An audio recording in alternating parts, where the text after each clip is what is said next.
So, Jesse, what are we doing for season 4? Didn't we just say that? Or were you recording a whole bunch of bumps? Jesse, we're going to be doing something special for season 4. Are you in a loop? Do you need a factory reset? No. For season 4, we're going to be taking your questions, your creative questions from you, our curious gamer audience. I think would be a good thing for our curious gamer audience to know What's that? how to get those questions to us. What should they do if our curious gamer audience has a creative question for us for season 4? How can they get it to us? They can email that question to jauntymantis@gmail.com. Yeah, so enjoy this bonus episode, and we'll hopefully be seeing your question for season 4.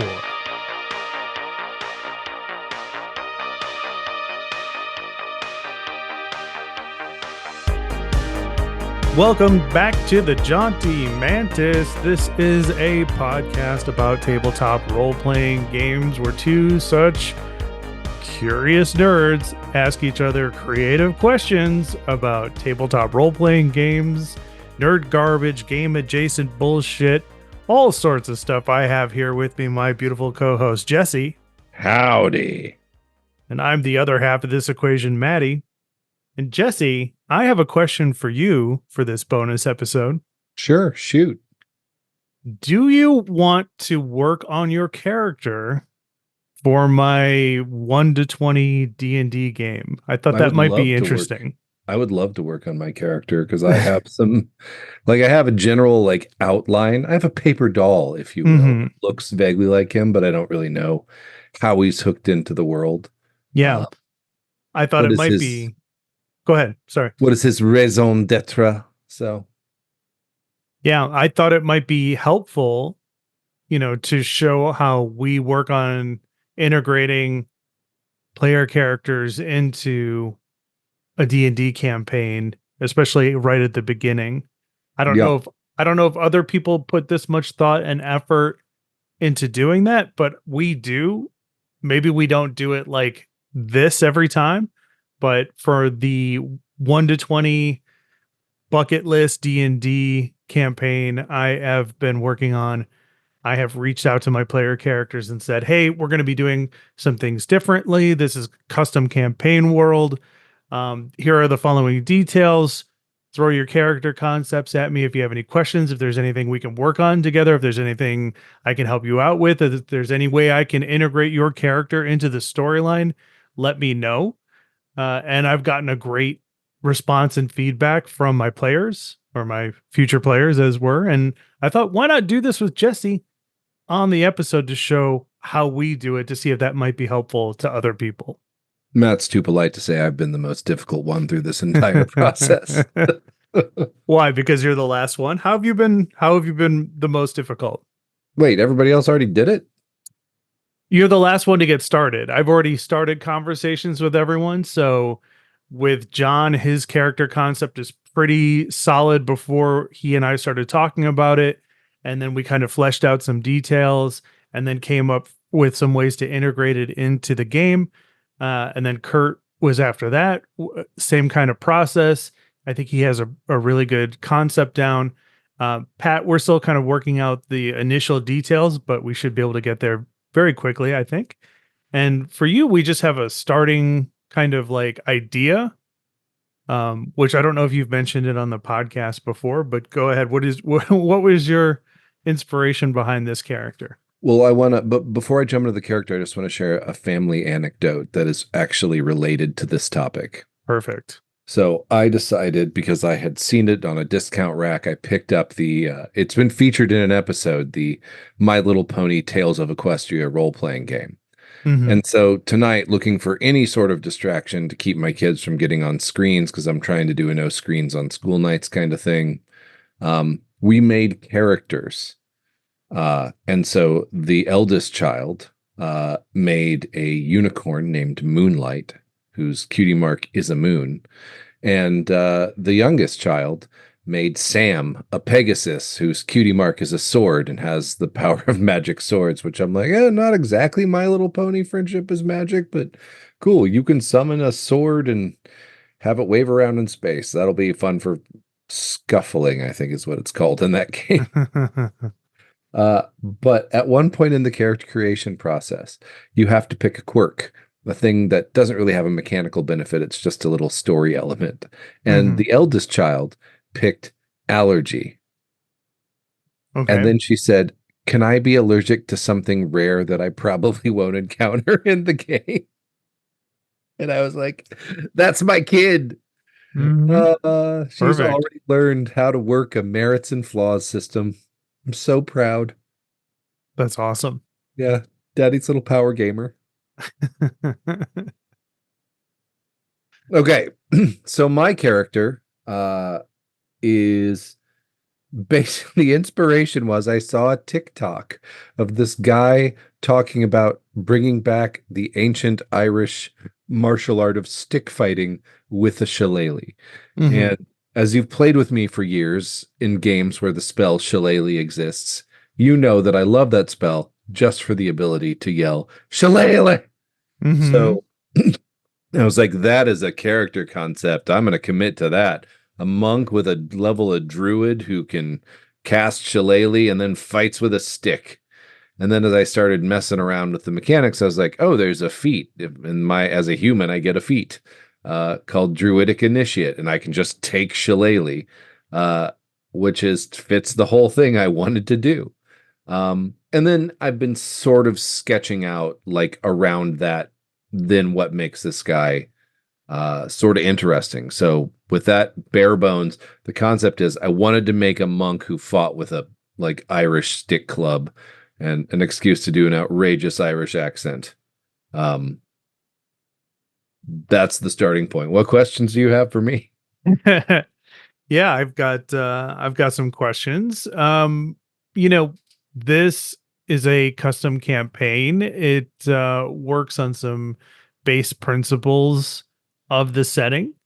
And one of those is that I figured I would sum up the human experience in this setting because I figured that when I came up with the concept for what I wanted to do with this game, I was like, chances are nobody's going to want to play a human.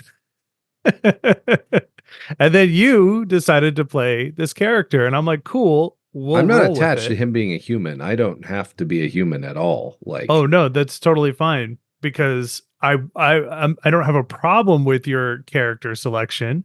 I just figured I would get the easy stuff out of the way because my whole plan for this campaign was to have heavy player involvement in the creative process, both creating like in between or before we start sessions and then in the moment while we're playing.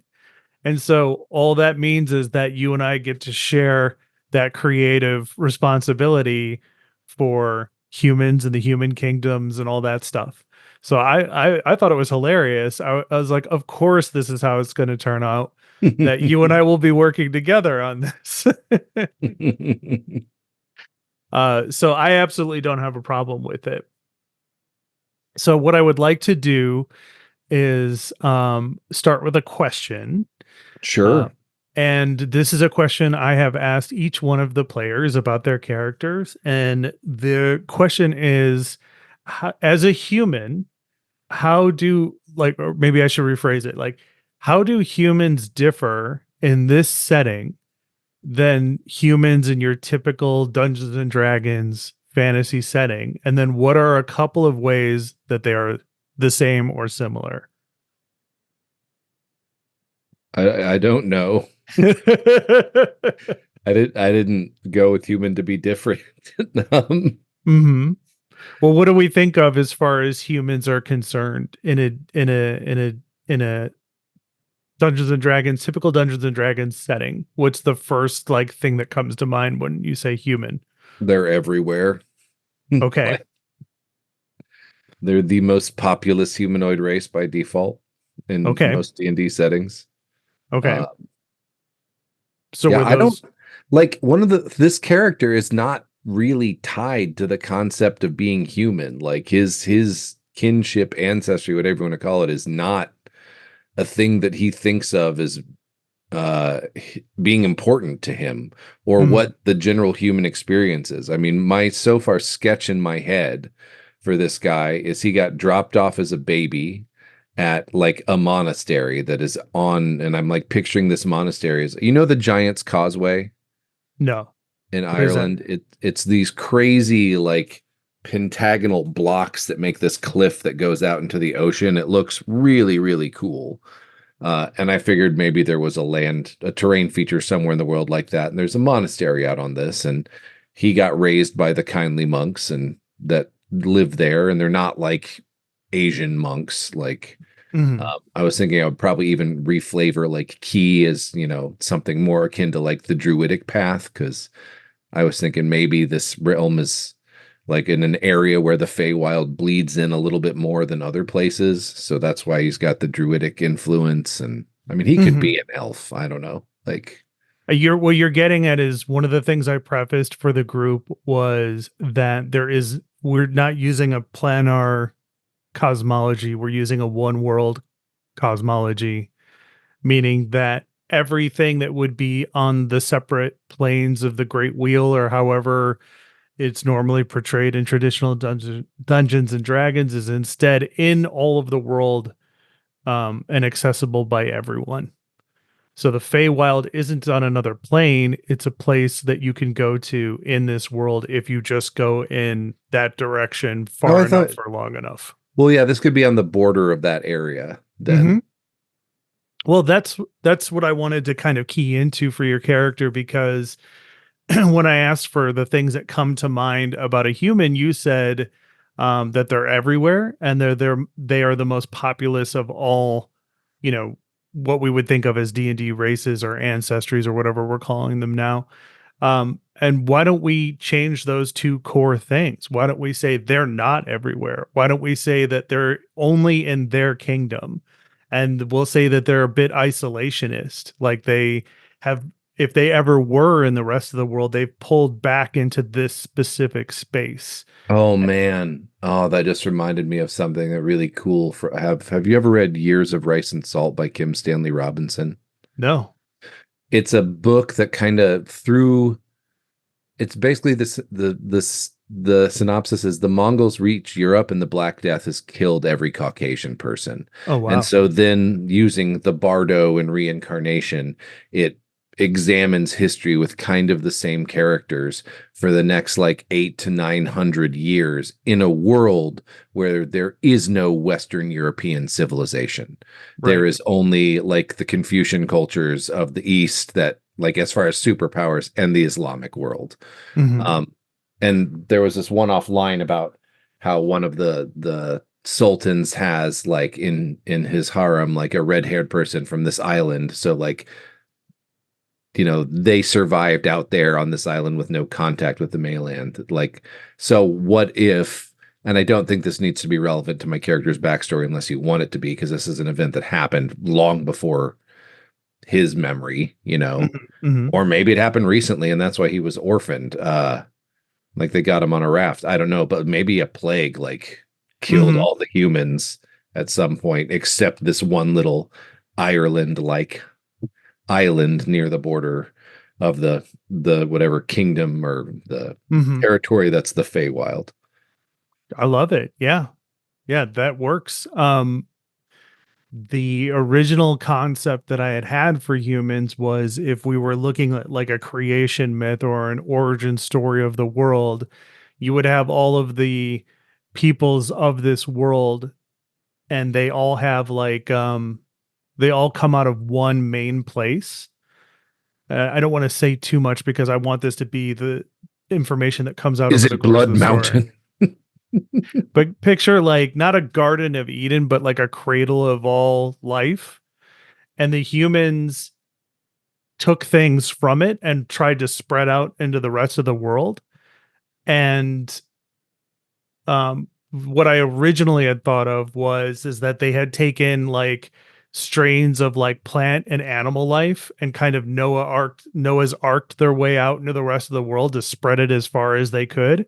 And all of the other originating peoples, the elves, the dwarves, and whatnot, were just like, no, we should have held on to these things. They're sacred and they'll get corrupted into the rest of the world. So they held on to the originator strains of these things, whereas humans were like taking them and putting them everywhere, seeding the earth, so to speak. That's the like fantasy mythological story of this world. Whether it's true or not remains to be seen. So wouldn't it be interesting to kind of latch on to what you had said, is if this disease happened because of what the humans did, and then because they didn't have these original versions, they didn't have the original strains of these plants or whatever, and they weren't able to come up with a cure for it, and they had to withdraw back into this sacred land. But then humans, being human, realize they don't have anything special anymore, and they routed out all of the other original races of the earth and ousted them from this like sacred place. Yeah. Yeah, that's really cool. And I like too the that I was getting ideas as you're talking about that, like the reason this guy like travels, or because I'm assuming we're going to do some wandering across Mm-hmm. this, multiplanar world, um, is yeah, he's just the order that raised him is just like this human attitude is wrong, and this isolation and driving people out is wrong, and things like that happen in the world, and Mm-hmm. you're going to use the strength we train into you to stop that from happening. Okay. So has he been in a position to enact this mission at all before our story begins? And then what does that look like? Yeah, I think he's been out there just like I don't want to say Robin Hooding it up, but like where he's chaotic good and he has the folk hero background. Perfect. So like, when the noble's like oppressing the people or, something, like he might just rock up with his stick and like beat the crap out of the tax collector or something, and be like, that's not how we do things here. Mm-hmm. Uh, like, I and then love it. disappear back into the woods, into the green. And so all the townsfolk love him because he's just like, whenever someone gives a hard time to someone less fortunate and it's around him, he's just like, oh, we're not going to stand for that now, are we? Mm-hmm. Shillelagh! I love it. I love that he's a folk hero and has this mission and this persona. And I'm wondering if I can take some liberties. This is what I've said to each of my player characters is, would it be okay with you if I took some liberties with the following things? And then I got their reaction on it. So I'm going to do the same with you. Would it be okay if I took some liberties with this idea and said that on occasion, your character will pick up the odd job or mission from like the common people without any sense of needing, payment of any kind? Like that's Oh part yeah. of his mystique as a folk hero. Yeah. Okay. And then can we also say that, because I'm going to try to weave this into the storyline of the game. So if the other players don't know this already, they will as soon as this game gets going. Like, so it's not really a spoiler of like what's happening in the game or whatever it may be. The storyline of this game will start with the idea that there are um, children have been kidnapped, and so far, um, like the details are spotty for reasons we'll reveal in games, but the known information is that the kids that have been kidnapped so far are of noble lineage. Um, they are like noble bastard children, essentially. Like they're, you Hmm. know what I mean? And that's been the common theme between all of them. And what I would like to do is say that you have been recruited or hired, your character, by a community of common people around a family whose child has been kidnapped, and the child is not noble or a bastard. Like they're Okay. the kind of X factor of the situation. Can I mention like a line, like Yeah. with line and veils for me. Yeah. Like harm to children is not a thing that I find fun in games at all since I had kids. Right. Right. This is the conversation I wanted to have with you both now and with everybody else before we start.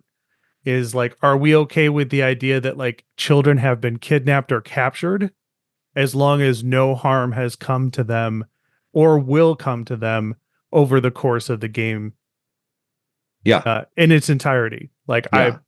I don't want to, that's part of like getting everybody's buy-in and making sure we're all on the same page, you know, getting consent from your players about like what's acceptable and what's not, right? Like we've talked about that before on this podcast. And that's what I was planning on doing is like, uh, you know, is everybody okay with this idea that like children have been kidnapped or captured? No harm will come to them, and your characters will be the ones that eventually free them. Like I guarantee that that will happen. Yeah. I'm Okay. totally fine with that. Okay. But not like cult sacrificing them or like, There won't be any sacrificing. There won't like be one any step below abuse. Temple of Doom level is where I'm okay with it happening. Right. The worst thing that'll happen is you'll find them in cages. Oh no. Well, that won't do. All right. Are you being serious, or should I change? Like, No, sorry, I should have said it in the accent because the reaction of Seamus would be like, "Well, that won't do." Okay. Like, it's difficult to gauge these things over headphones on a Zoom call. Sorry. Yeah, can be a little hard. Okay. So that is what I'd like to do with your character. The other thing that I would like to do with your character is based on another aspect of this campaign world, which is that because there are no planes, the gods live and act on this world. They're they're a part of the story and the world on purpose.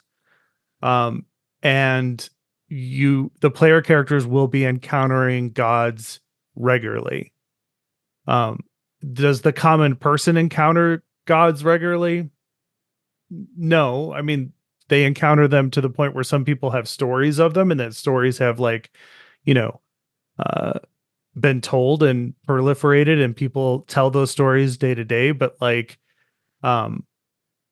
in this particular setting, for the humans in specific, I always liked the idea of in traditional D&D, maybe this started in Forgotten Realms or Greyhawk, I'm not sure, but like this idea that like adventurers attained godhood. Yeah. Yeah, that was us Forgotten. I don't know if they don't think they invented it, but that Forgotten Realms They novel time, popularized it. the Time of Troubles was Cyric Mm-hmm. and like all those people. Yeah, and Kelimvor. Mm-hmm. That was the big reading, I think, when we were like 15, maybe. Yeah. Yeah. And yeah, I read the hell out of those books. And I love that idea. So I like the idea for many reasons. It harkens back to that, you know, kid who started getting into D&D, but also humans are always portrayed in these games as like the thing that they bring to the table is like usually versatility and potential. They can be and do anything, right? And so I thought it'd be cool is all the human gods specifically were hero deities. Like they Oh, were wow. adventurers that attained godhood, and they teach this message to the rest of humans that anything is within your potential. And it is a common belief amongst humans that they could, you know, become a god essentially. Yeah, I By think Go ahead. I think my monastery is entirely contrary to that tradition. Okay. All Like right. my Explain. monastery is like, yeah, you could, but why would you want that trouble and why would you want that power? You're not defined by what you can do, you're defined by who you lift up. Perfect. I love it. That works even better with the second part of this idea. So I would like your character to be friends with one of the gods. And Okay. friends is in quotes. Like this is a god that shows up every so often in his Like the life. way you're friends with your weed dealer or like the way you're friends with like somebody at work? Is it like it's like I'm this god's work wife? Is that It's like this is this is um this is someone who comes into your character's life every so often, and when it happens, your character is like, oh fuck. But like over the course of knowing each other, he like secretly has an affection for her. Like he not like a romantic affection, but like he secretly enjoys working with her and like he knows that she brings trouble, but Yeah. he likes her personality. They get along very well together. Yeah, if I think maybe like for him, he's no being a sort of folk hero that like tweaks the noses of people with too much power. He's not a stranger to trouble. Hmm. Like not a stranger to trouble at all. But I think the scale of the trouble that happens when she goes up is something that kind of tests his levels of confidence in his own abilities, but he still kind of likes it because Yeah. that's when he gets to grow. And so, yeah. I want it to be that I would like this to be you can reject any idea at any moment, but like what I would like to do is say that he has seen the worst side of her because none of the human gods are good, evil, lawful, or chaotic. They are all of these things. They have multifaceted personalities, just like normal human worm babies from our reality, you know. And that so he has seen the worst sides of her and he knows how dangerous she can be the closer you get to her. And Yeah. so what I will I don't want to I don't know, whatever. You could tell me when to Oh stop. no, he totally sees, he lets himself get close to her because that closeness playing on that relationship is the only way he can think of to mitigate the harm of her worst self because he can't actually kick a god's ass with a stick. Okay. I love it. Let me tell you some things about this god and then like maybe that will help flesh out the concepts. Um so her domain is nature. She is a god of the land. She's worshipped by farmers and brewers and druids and like common people. So her portfolio is about um, celebrating and having a good relationship with the land, living off the land. So she isn't anti like farmland versus forest. It isn't that classical struggle of like nature should grow uncontested. She's a god that believes all things should be in balance and that humans need to live off the land and that humans should treat the land with respect, Yeah, not over rotate your farming. crops, you idiots. Right. Right. And so she's kind of become like a hero in her own right of the common people. She is the most popular god of the common people. Like everybody's got a little household shrine to her, like in some corner of their cottage or something. Yeah. And she's known for her, she has very hedonistic appetites. Like she drinks too much, she eats too much, she fights too much. She's worshipped by wanderers. She gets lost all the time. She gets too drunk to travel, and she has this like goat companion who like carries her around the world, and so she'll wake up in an unexpected place, but it turns out it's just the right place for her to be as part of her lore. And part of her appetites is that she gets so into people that she will not let them rest or sleep so that they can just continue to have fun with her because she has no physical limitations. Like she can get drunk, but she can never be exhausted, you know? Like she gets drunk because she wants to be drunk. And this is like a God's version of being horribly drunk. Like that's what she wants. And when I said that like your character has seen the worst of her, she has done this to him. She has kept him up for a long span of time. And it like you can decide how bad this got. Yeah, like mechanically 5 levels of exhaustion, one more, you're dead. Like, Yeah. So he knows the dangers of kind of like feeding her appetite for fun. You know, she can drink anybody under the table. You know, she loves to eat and fight and travel the world. Um, and if you don't like if you don't remind her that you're human and she's not anymore, she'll just keep you awake until you die, like partying forever, Yeah. because that's what she loves to do the most. Yeah. So, I love it. cool.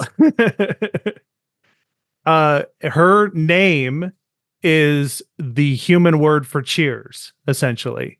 So she gets worshipped every time somebody, clinks their drinks together, and she often shows up to drink with people. So like her name is very popular.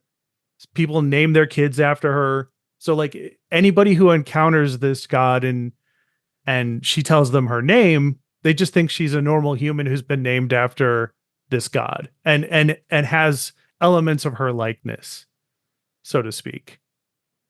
Cool. And I am going to, you were the last part of this that I needed to work in for her. So what I'm going to do is the beginning of the game is going to be a small intro segment where she interacts with each person separately of everybody else, and everybody around the table, so to speak, will get to witness how everybody meets and interacts with her. And you're going to be the only character at the table who already knows her.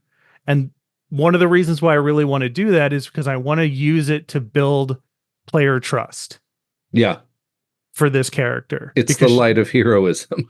Yeah.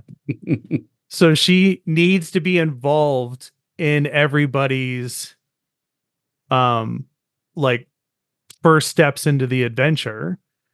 And I don't want the other people at our virtual table to have mistrust for this character because she's weird or seems very powerful. I don't want them to have this natural distrust of an NPC. I want them to accept her for who she is in the story, that she's like not going to betray them and not going to steal their stuff. And if she gets them into trouble, it'll be because they all partied too much. Yeah. So cool. I'll plan to have you go first or maybe second. I don't know. But like, I want to establish the pace, the cadence of how this is supposed to go. And I figure that you're the perfect person to do that. Okay. I'm down for it. Okay. So what I would like you to also do as a favor to me in this game, because I'm taking advantage of the fact that you are also a GM, is that I would like you to recruit the player characters to this mission of finding these kids. Even though this will be a thing that's already in the story, I want your character to believe that because these other people have encountered the god, that like you are like, we all need to work together. Like you've taken this as a sign that I'm sorry to tell you this, but her mark's on you now. So perfect. There's nothing we can do about it except we're going to have to go and rescue these kids. Yeah, perfect. Who doesn't want to rescue kids? I love it. Okay. What do you got against the kids? These guys right here.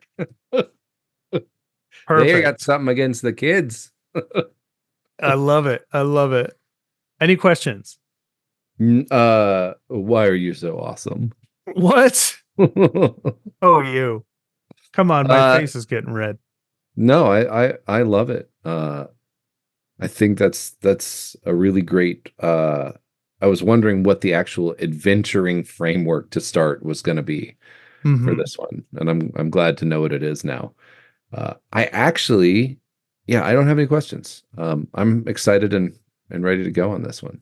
Cool. I mean, barring the Player's Handbook 2025 coming out and my D&D Beyond, so I can switch my monk over to that. Well, that's the thing, is I'm going to make it street legal, so to speak, for anybody to change or update their character, as long as you just let me know what you're doing. Like, I don't need that kind of mechanical consistency because, as we all know on this podcast, I really don't care about 5e that much. What I care about more is the thing you wanted to do with your character working, yes or no? And if it needs to be updated for a new edition or changed to something else, I don't give a shit what the explanation is for that. We'll figure it out as we go. Okay. All right. Are you okay with me sending you descriptions of the human gods? Because it may also be advantageous for your character, especially raised in a monastery, to be familiar with the human hero deities of this world. Yeah, you gotta know who to watch out for. Uh-huh. Cool. All right. Oh, can you also come up with a way to uh carry around a portable version of like a crazy wall or a notebook of like clues leading up to the events of this story, so that if there's something I want to add that your character has known, you like can open your book and reference it, so to speak. Yeah, Okay. Just as long as I don't have to pay for that, I'll put it in my inventory. because you don't. Like, I'd like to be able to put clues in the game and then either tell you or have you go, wait a minute, is that in my notes or is that in my book that I've been keeping or my journal? And I'm like, yes, it's on page whatever, whatever, whatever. Right. And Yeah. then you can open it up and then I'll just say, your book tells you this, like you've been following this case for so long. I'm gonna change something on my character sheet. Ooh, what are we going to change? My job skill. Okay. Uh, whoa, what just happened? D&D Beyond did something weird to me. Oh, I wasn't looking at my characters. All right, there he is, Seamus Blackstick. Yeah. Yeah. Can we come up with a fun way to introduce your scene to start out with? Um the idea is that everybody is going to be traveling the main road and that people travel in groups because it's safer that way, and because recently the king's militia or whatever has been relegated to other tasks, so the road is not as safe as it normally is, so people have just been traveling in large numbers. And I think it would be hilarious if this god popped up while your character was like taking a shit in the forest or something, and like was, you know what I mean? Like trying Yes. to get a private moment. And then she popped up and was like, Seamus Blackstick. And you're like, God damn it. No, it's you again. Oh, uh, isn't this awkward? Yeah, no, I'm 100% down for that. Okay. Like, Right I on. figure like he wears like robes, but like think of like, like a monk in medieval like Ireland robes, Mm. like that kind of robes. He doesn't have a tonsure or anything, but like he's got like a simple like cloth habit like robe, maybe green instead of brown, not decorated, and yeah, carries a black stick and a Far backpack out. with a book in it. And the thing I gotta check, where is that edit character sheet? Go to the builder, go to description, choose a tool proficiency. Brewer, calligrapher. There it is, because that book is an illuminated fucking manuscript. So I'm gonna have proficiency in calligrapher supplies. Hmm. Excellent. By chance, have you given any thoughts to story elements or things that you want your character to do or encounter in the future? I've asked this question of John, and I'm going to be asking it of Kurt and of Patrick soon as well. I mean, just like injustice to right, Okay. bullies to knock down. Mm-hmm. Gotcha. All right. That's Easy enough. sort of his shtick. After you saw that trailer for that movie, What's that? Oh, the that one that I trailer you showed saw, you? yeah, Yeah. So uh, for audience reference, I sent after Jesse first described his character nonchalantly to the gaming group, I told him that it reminded me of Joe from You Were Never Really Here to Begin With. I think is what the movie You Were Never Really Here is, this movie with Joaquin Phoenix in it. I was like, is this your character? Joaquin Phoenix in the trailer just apparently goes and murders bad people with a ball peen hammer. Yeah. And I was like, is this your character? And I'm like, that could be an arc in the future. He's going to start out at a much more hopeful place than that. But yeah. Cool. Okay. Besides violence towards children and harm towards children, is there anything else I should specifically avoid in this game? I mean, like I have ideas, but they're not things you ever put in your game, so I don't know that I really need to say them. They're things like, like sexual assault is Hmm. Yeah, not a I'm not a thing I've fan. ever seen you put in a game. So Not like, not a fan. but Yeah. yeah, gonna say it. So now it's, on the table as a thing. Let's not have in our games. Yeah. Um, yeah. Okay. Right on.